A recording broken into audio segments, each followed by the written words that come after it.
All right, all right, all right. Good morning, good afternoon, good evening to you, wherever you are in this beautiful world. Welcome to Mindset Monday.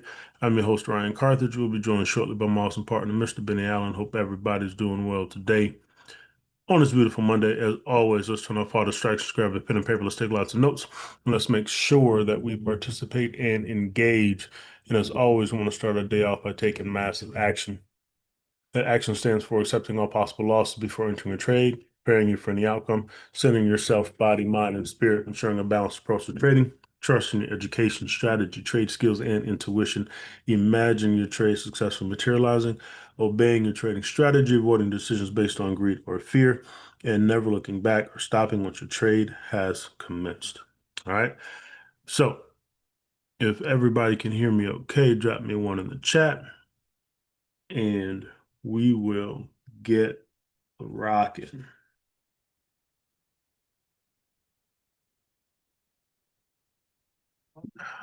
All right, perfect. Appreciate it. I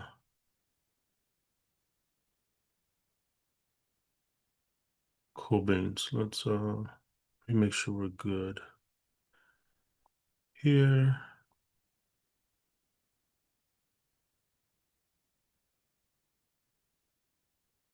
Stop.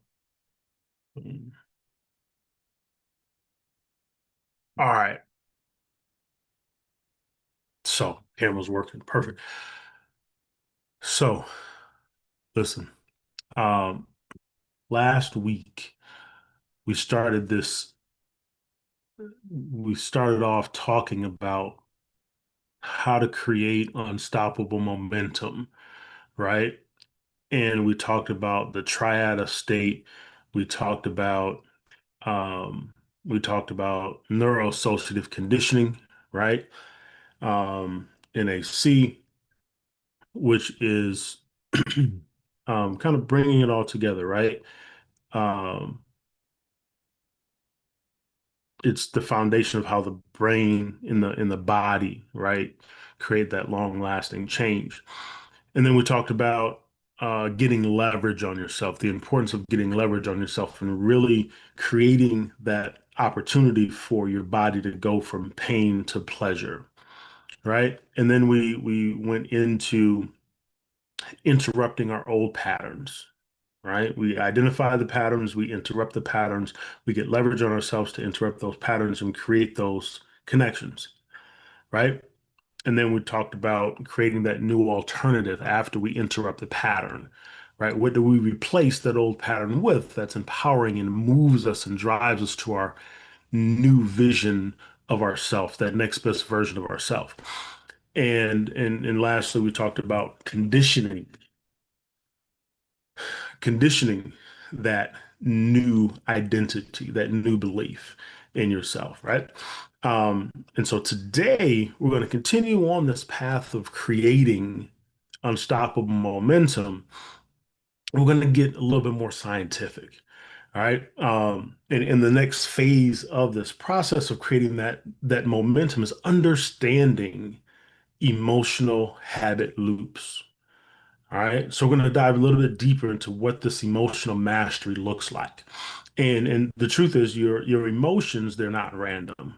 They're practiced, right? Your emotions are not random, but they're practiced. And we all have what my mentor Tony Robbins calls an emotional home, right? An emotional home. And it's the state you live in the most or most often, right? Your emotional home is the state that you live in most often, and that's your default. That's where you automatically go back to when things get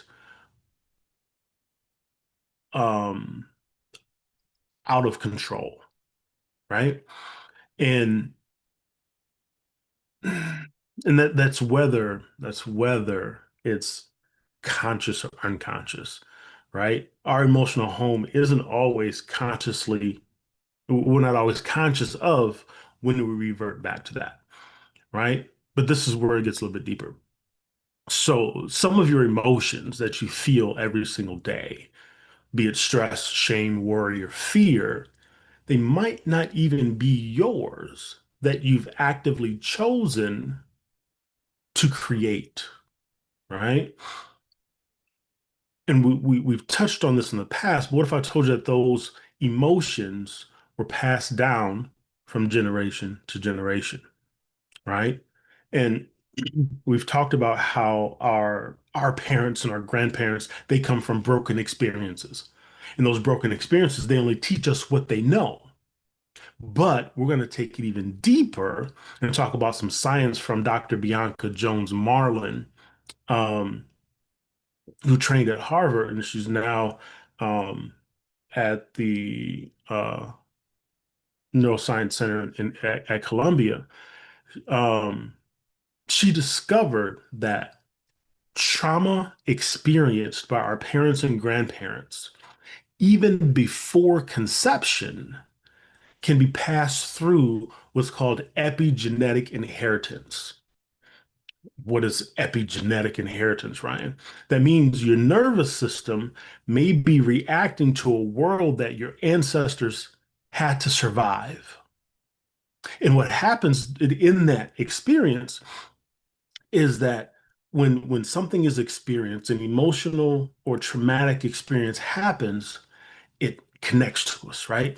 And we talked about when you have a heightened emotion, something that's extremely emotional connected to an experience, right, that is deeply ingrained in your nervous system.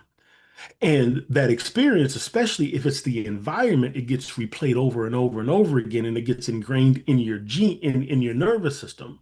Once it's ingrained in your nervous system and you continue to repeat that experience, the way that your nervous system fires and the chemicals that it releases in your body, it changes how your genetics express themselves, right? So I'm gonna get scientific here, right? And so epigenetics, epi meaning above, genetics, the genes, right? Above the genes. So what happens is these experiences, they impact how the genes express themselves, and that changes our genetic makeup, and that ingrains in us as we're born from our parents, right? And so these studies that have been done by Dr. Marlin, they show that even from grandparents, those stress responses can be seen in grandchildren, right? So your nervous system may be reacting to a world that your ancestors had to survive. Now, this isn't a weakness, right? This is an adaptation, right? These emotional patterns, especially those shaped by war or famine or racism or some other extreme trauma, right? They're written in your biology because your grandparents may have had to experience those, right? But here's the key. This is the beautiful part about all this, right? What once was adaptive may now be outdated, right? They experienced those things, but that may not be the world that you're living in today. So you do not have to. You have the ability to choose what emotions you have and what emotions you allow your body to experience consistently, right? You don't have to live in a war zone today. Right? Your nervous system was trained in that war zone, but you don't live in that war zone today, which means it's time for you to reclaim your power and rewrite those emotional responses. You guys follow me? Right? And I know I'm getting technical here, but I think it's really, really important for us to understand how our body is designed and the power that we truly have as people, as individuals, right?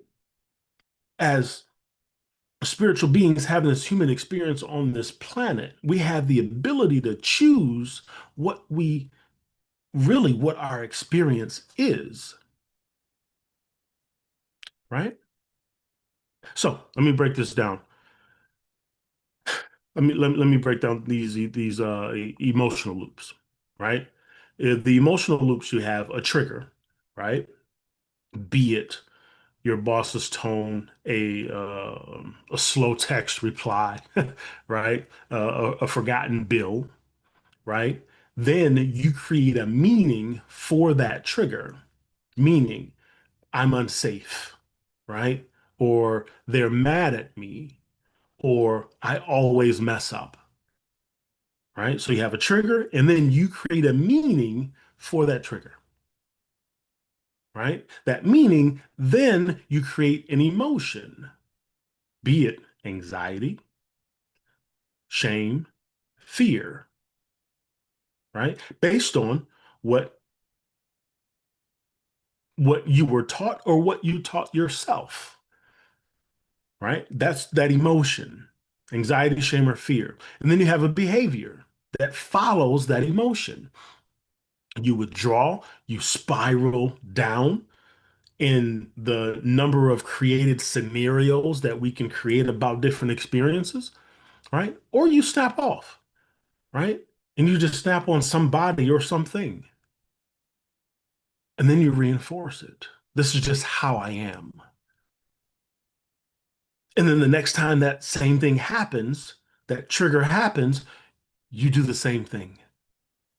And now it goes from one isolated experience to now a learned, a trained emotion based on a trigger. And it happens again, and you do it again, but now it's not even conscious anymore. That trigger automatically gives that response, right?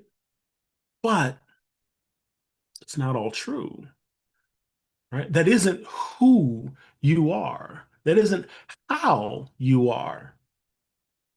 It's how you've been wired, right? And the great news is what gets wired can be unwired and reconditioned. We can recondition ourselves to create new meanings for triggers, which will then, we can then choose different emotions attached to those meanings. And then we can immediately take different, create different behavior based on the emotion that we feel, and then we can reinforce that new behavior, right? And so here's how we shift this, right? Well, number one is awareness. Awareness, recognizing the loop, recognizing the emotion, recognizing the trigger that caused that emotion, right? And then you can name the emotion once you recognize the trigger, right? And then you can honor the history.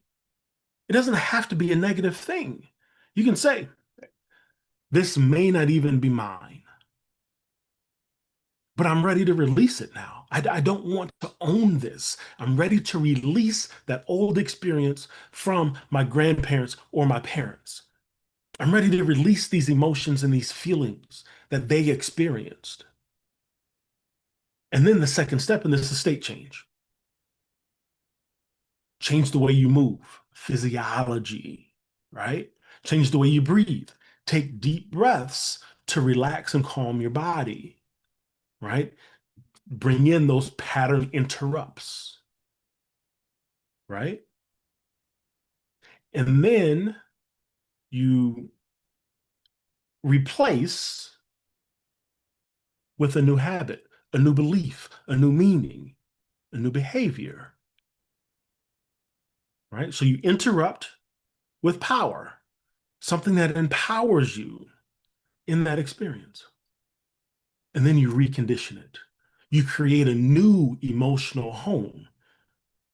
So when that trigger happens, you choose a power statement to move you to a space of joy, right? So instead of stress, you feel joy. Instead of vigilance, you feel you step into trust, right? Instead of shame, you install self-compassion. And so you recondition your emotional home to be one of safety, of joy, of trust, of compassion, of empowerment. So now when things get uncontrollable, you go back to that space instead of the space you were taught, right? So I want you to write this down. I want you to write this down. My emotions may be inherited, but my identity is chosen. My emotions may be inherited, but my identity is chosen. And then I want you to write the rest of this down and use this as a journal prompt for you, right? What emotional state has ruled your nervous system? What's your emotional home, but no longer serves you? What emotional state has ruled your nervous system, but no longer serves you? And then the second journal prompt is, what emotional state are you ready to choose as your new emotional home? So those are some pieces I want you to think on and journal about, right? Some people live in anxiety, right? Some people live in blame. It's always somebody else's fault that they feel this way. Others live in frustration or guilt.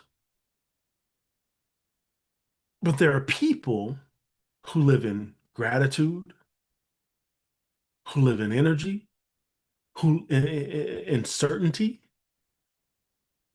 even when life is chaotic.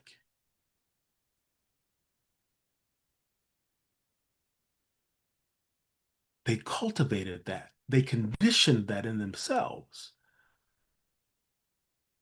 right? So, what emotional neighborhood do you live in most often? Is it peace? Is it pressure? Is it power? Whatever the emotion you practice the most becomes your default. You train your nervous system, you ingrain it in your nervous system to be in this state. Emotions are practiced. They're not automatic. They're practiced. And we ingrain them into our nervous system, right? Even if life is great on the outside, if your inner home is stress, your mind will find something to worry about. Similarly, right?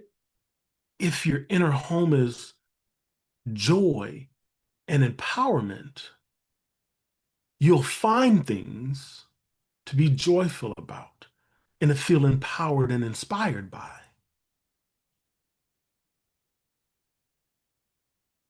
right? The former, that's not failure, right?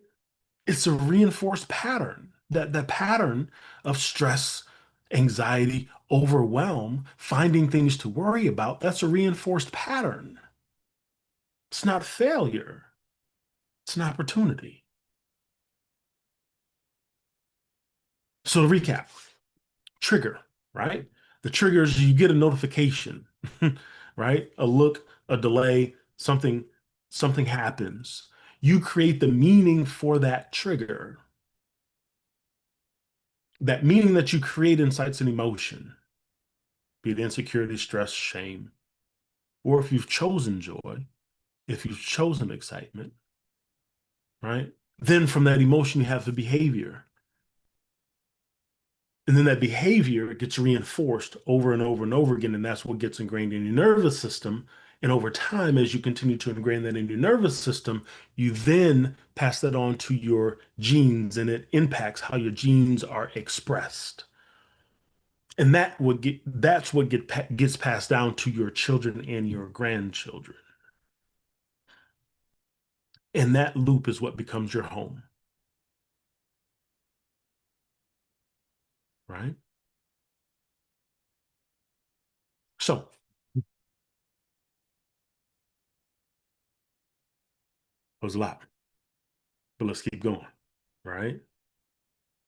So I want to talk about other drivers, other very, very strong drivers in momentum, right? And this next one is identity, right? Momentum is built through identity, who you believe you are, right? So now that we understand that some of our emotions may have been inherited, I want to show you what to do. I want to show you what to do with the truth. Give me 1 second, everybody.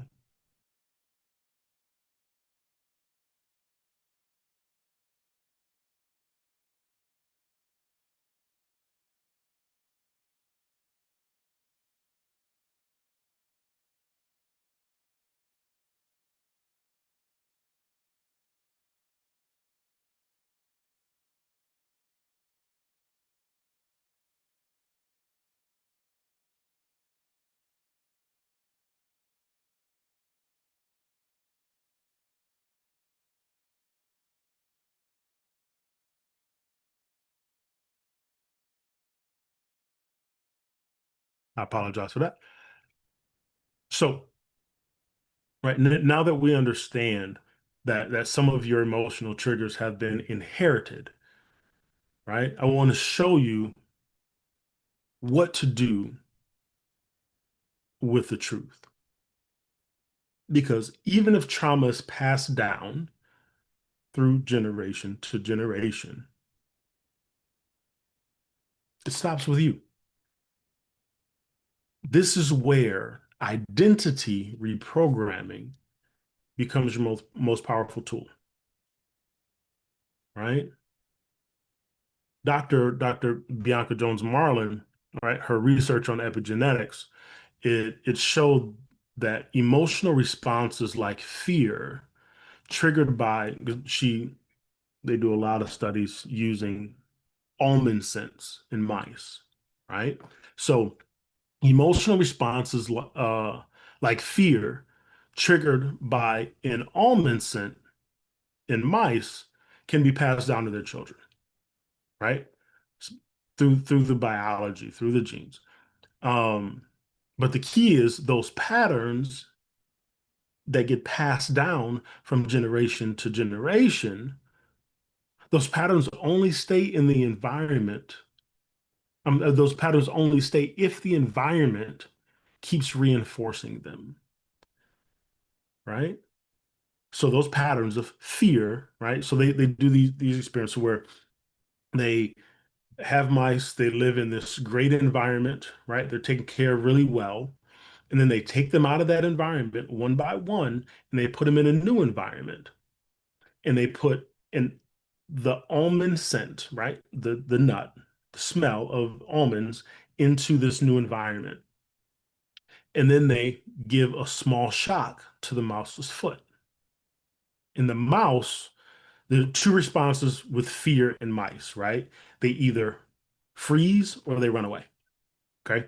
And so the mice, they freeze when they get that shock on their foot. They freeze. What's happening? What's happening?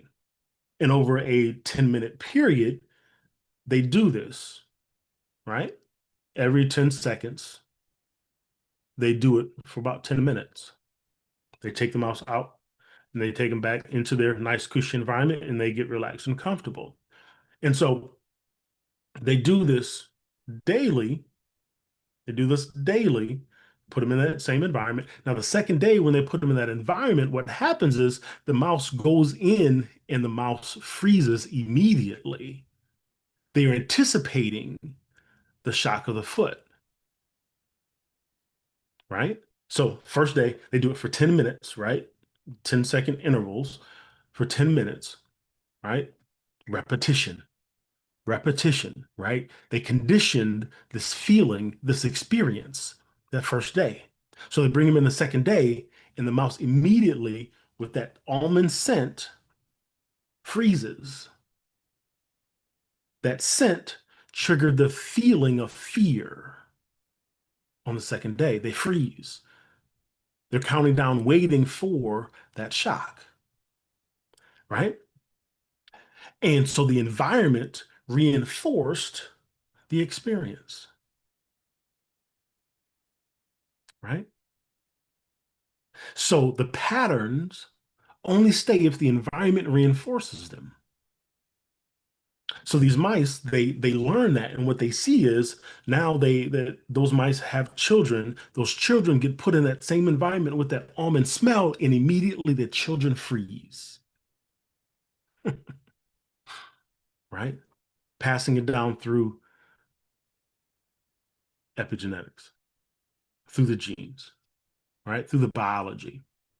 So here's the invitation for you. What if you start reinforcing something new? You identify your old pattern. You identify the patterns that were passed down to you from your parents and your grandparents. You identify that that was that experience and you do not live in that same environment that they lived in. So you have the opportunity to reinforce something new. So what if instead of conditioning fear, you condition confidence? Instead of reinforcing insecurity, you condition boldness. That's identity. You choose to shift from what you were taught to what you desire, and you condition that, right? So every time you act in alignment with your vision, where you're going, what you desire, right? You cast a vote for who you become, right? Not just not just psychologically, but biologically. Your brain literally makes new neuronic connections. Those new neuronic connections, you create meanings, signals your body, signals your nervous system, right? Your body responds. This is not what this is not a motivational speech. This isn't motivation, right? This is science on how we can truly shift our experience in this world and in this life to create the life, the world that we desire. Actionable steps, right? So when you say, I'm someone who follows through, every commitment becomes brain training because you told your brain that this is what I do. And every time you make a commitment, you train your brain to follow through, to do, to take action. You also training your reticular activation system to say, hey, these experiences are important. So I need to identify more experiences like this so that I can continue to train my brain to do these things. When you say I'm someone who leads with peace, every deep breath creates new neuronic pathways.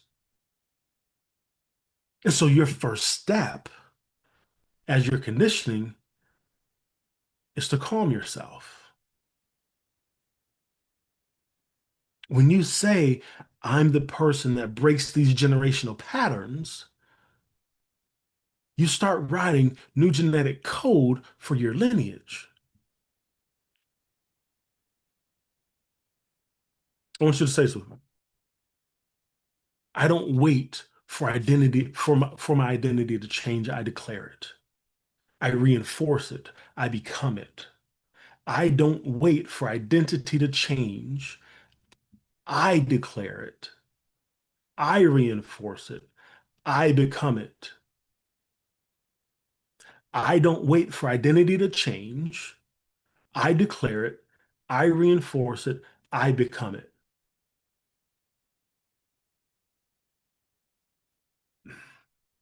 People don't stay consistent because they're motivated. They they they don't. They stay consistent because they see it as who they are. It's who they are to be motivated, to be inspired, to be ambitious, to do big things, to do difficult things. That's who they are because they've cultivated themselves. They've conditioned themselves to do those things. They've created that identity for themselves. Let that sink in. When you believe something is part of your identity, you don't need all the hype. You don't need the fanfare. You don't need the reminders. You don't even need discipline at times. It just becomes natural for you because you've done it so much. You've conditioned yourself to believe that this is who I am, this is what I do, and every time this happens, this is how I operate. And you've coded your internal operating system to operate that way. Right? Think about it. Someone says, I'm a runner. They don't need to be talked into running. They just do it. Right? Yeah, some days may be a little more difficult, but they're going to get up and go. If someone says, I'm a great communicator, they practice, they speak up, they refine because it's who they are. Now flip that. What if you said, I'm just not consistent?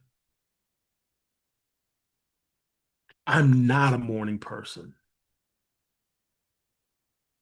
I've never been good with money. You're training your brain, you're training your reticular activation system to identify opportunities for you not to be consistent, for you to not be a morning person. You're going to be tired. You're going to find ways to spend more money than you make because, no, I'm not good with money. You're going to reinforce that every single time because that's what you've made important.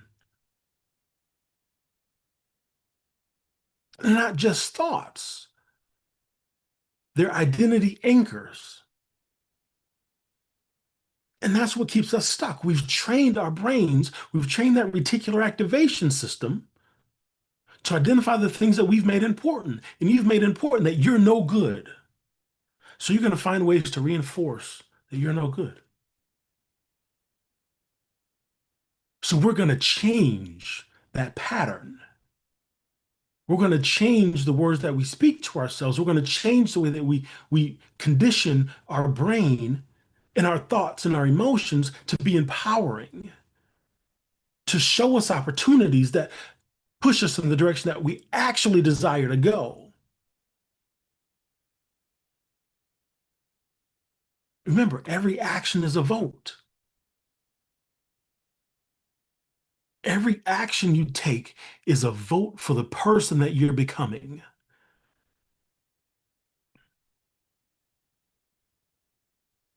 Every action you take is a vote for the person that you're becoming.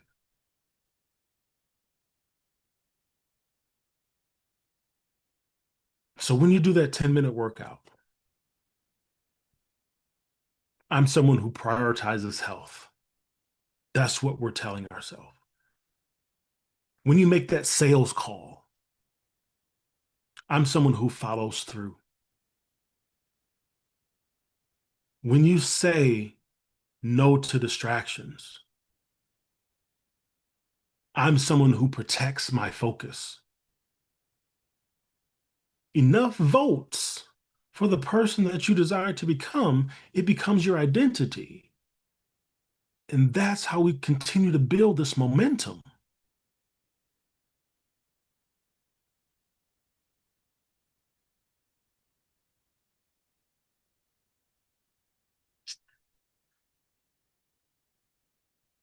Let's stop trying to become someone who's great and let's start acting like we already are. You don't get what you want, you get who you believe you are. When your identity shifts, your habits follow. And when your habits follow, you build unstoppable momentum. When your habits follow, you build unstoppable momentum,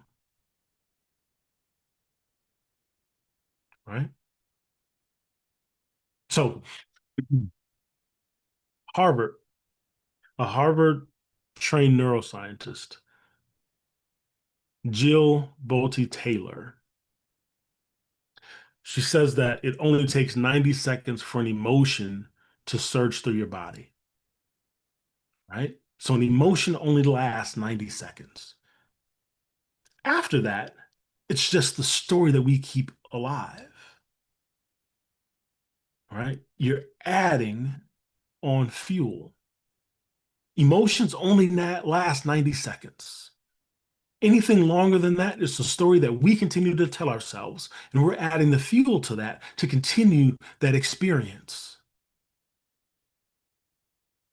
So the next time you feel anger or doubt shows up, give it 90 seconds, feel it. We can't run from them. We have to acknowledge the emotions that we feel. So we feel it, and then we move it, and we let it go. Then we shift into power, right? What meaning can I give this that helps me grow? What state do I want to live in right now? That's the shift, right? We feel the experience, we feel the emotion, we move it to the side, we change the meaning, we change our physiology by changing our state,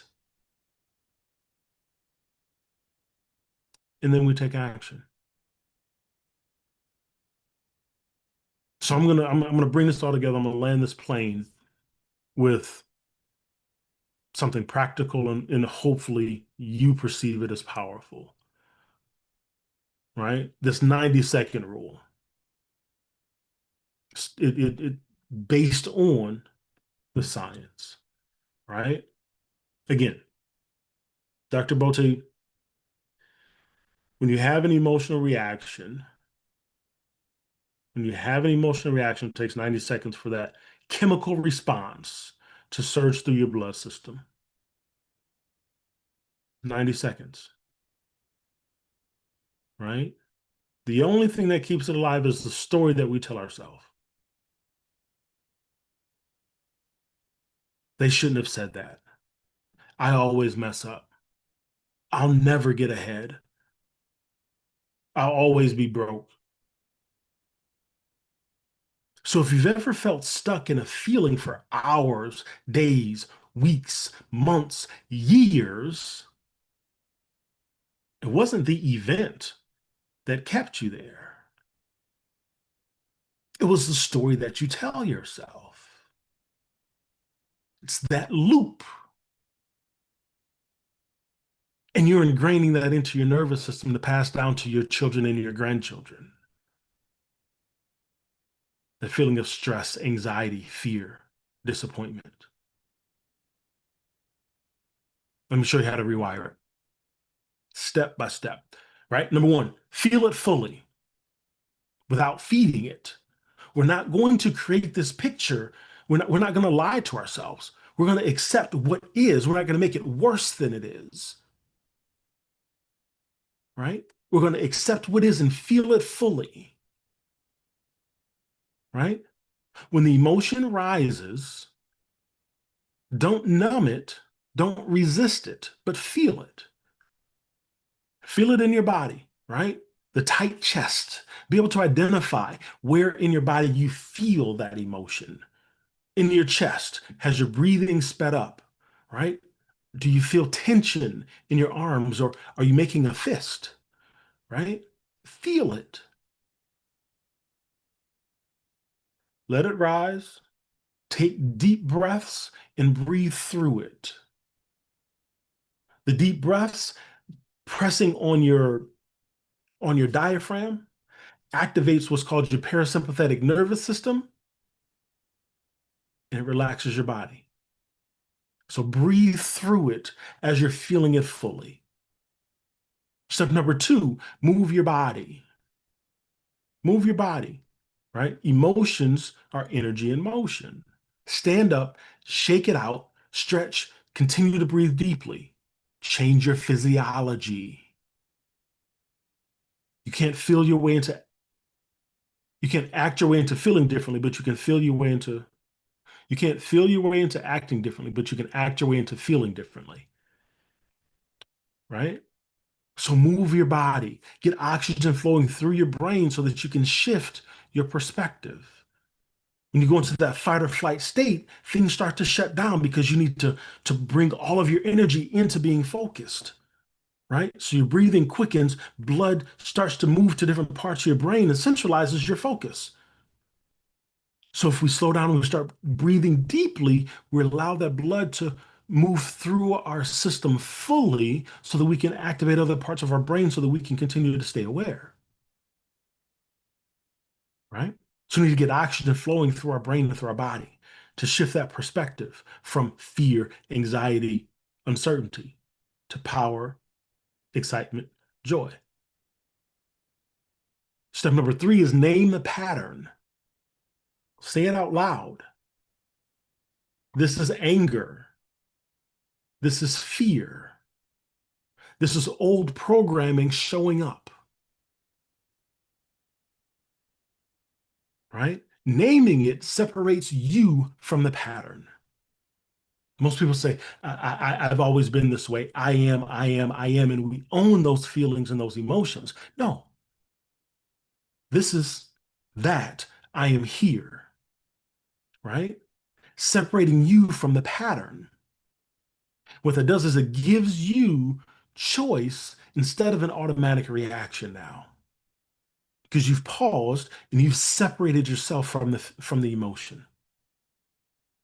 Right? So now you have a choice on whether I want to stay in this emotion, this anger, this fear, this uncertainty, this stress, this anxiety, that old programming, or do I want to choose to change that pattern and replace it with something that's empowering? Right? Step number four is reassigning meaning. Right? Now, this is where Dr. Bianca Jones Marlin's work comes into play. If that emotion feels bigger than it should, ask yourself, is this mine? Is this mine? Or is this wired in before me? Right? Sometimes what you feel isn't just your fear, your anger, right? It's a generational reflex that you've been taught, that you've been conditioned from your mother, your grandmother, your father, your lineage, your ancestors, right? But you're the pattern breaker. So ask yourself, what meaning can I give this that helps me grow? This isn't fear, it's expansion. This isn't rejection, it's just a detour, redirection. This isn't anxiety, it's energy asking to be moved, right? So reassign the meaning, change the meaning of the experience, and then choose a new state. After 90 seconds have passed, you can even set your timer on your watch, 90 seconds, boom, right? You're standing at that crossroad. Do I stay in this old story? Do I shift into the state that serves me for who I'm becoming? You don't need the situation to change first. You need to choose power over the pattern. And you change the situation.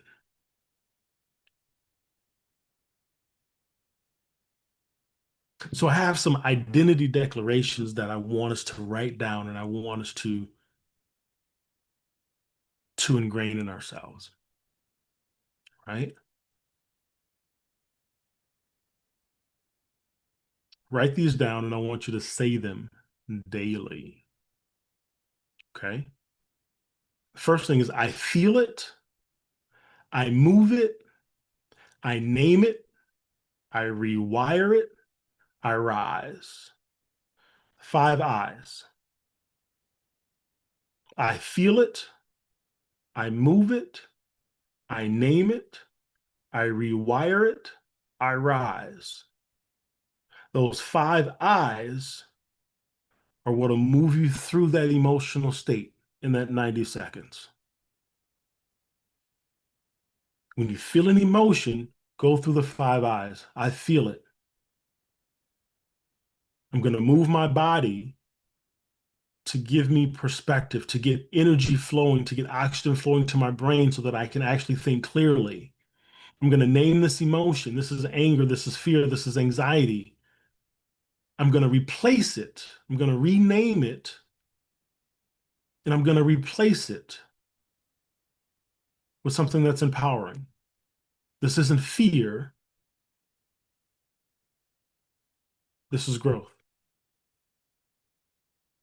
And from there, I continue to recondition and I rise. Right? The next is I am statements. I am is a very, very powerful phrase that connects to your spiritual identity, right? I am statements are extremely powerful when it comes to the subconscious mind and how the brain works and how that connects to you internally, right? So I am statements that we can add to those five I's. I am the master of my emotional state. I'm not my past, I'm my present power. I am the pattern breaker for my family and my future. I am grounded, I am growing, I'm rising. I am bigger than any emotion. I am the one who decides what it means. Shifting our identity to continue to build that momentum. I feel it, I move it, I name it, I rewire it, I rise.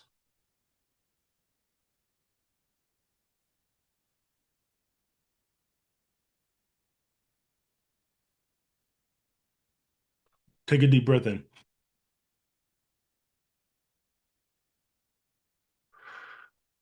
Breathe out.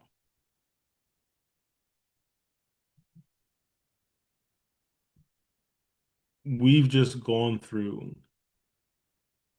one of the most powerful tools that I've learned in a long time, right? How to control your emotional state, how to install new emotional patterns, how to build momentum that doesn't fade when motivation does.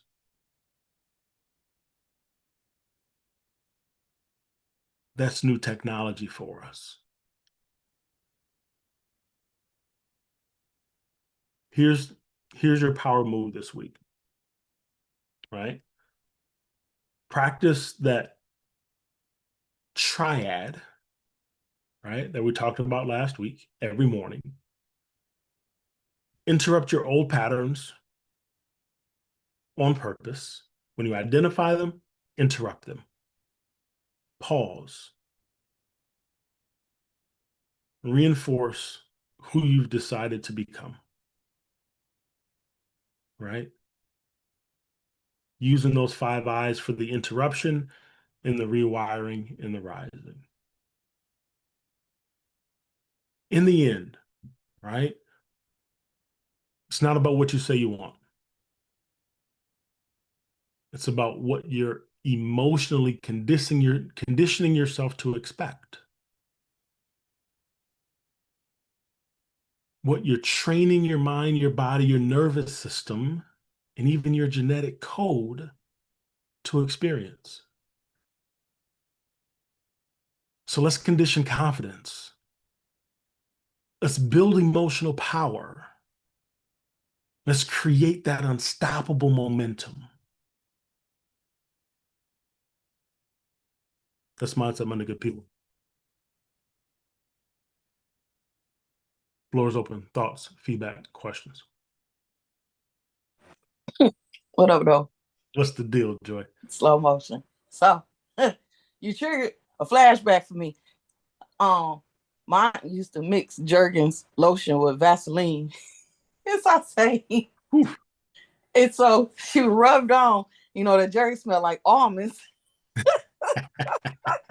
And she used to rub it on our face and say, Mm. go have the day you go have. And I'm like, what? After I got abused, and then we standing out at the bus stop or something, we waiting out in the car. So you mean Yeah. to tell me she was conditioning us the whole time? Facts. He was conditioning you. As soon as you said almond scent, I thought of Jergens lotions, Hmm. honestly. But I want to say thank you for this. I wanted to share with y'all. Yesterday, I made 150 days straight of getting my walking steps in, and now I'm on my Let's way to go. 180. Let's go. Great work, Joy. Man, it's difficult because Let's go. everything that you said, um, I see myself like, oh man, it's 8 o'clock. I let the day go by. I got to get these steps in, and I set a very low step, something that I can accomplish and to try to build off of. But Mhm.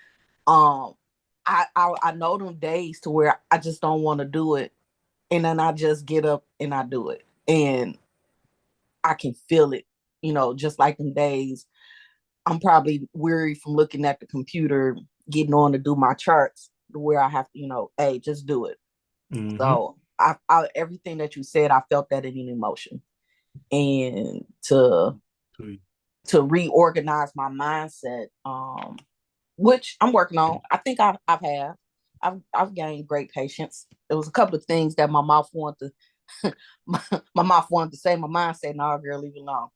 But thank you for today's lesson. Absolutely, man. Absolutely. Kudos to you, dude. That's what I'm talking about, man. Literally step by step, one step at a time can change our worlds. That's powerful. Kudos to you, Joy. I love it. Congratulations. Super proud of you. All right. Listen, listen. We have the ability to choose. Yes, yes. Things get passed down to us biologically from our grandparents and our parents. But you don't have to continue to live in that world of chaos, of uncertainty, of fear. They did it so that they could survive. Your environment isn't the same. So you can choose today to change that. So let's commit to changing our experience, to changing our emotions, to choosing the world that we desire to live in, and choosing the way that we talk to ourselves so that we can experience the world differently. That's Mindset Monday, good people. We're back at it tomorrow morning, 6:30 a.m. Eastern Standard Time for the pre-New York session. You guys have a phenomenal Monday. Peace.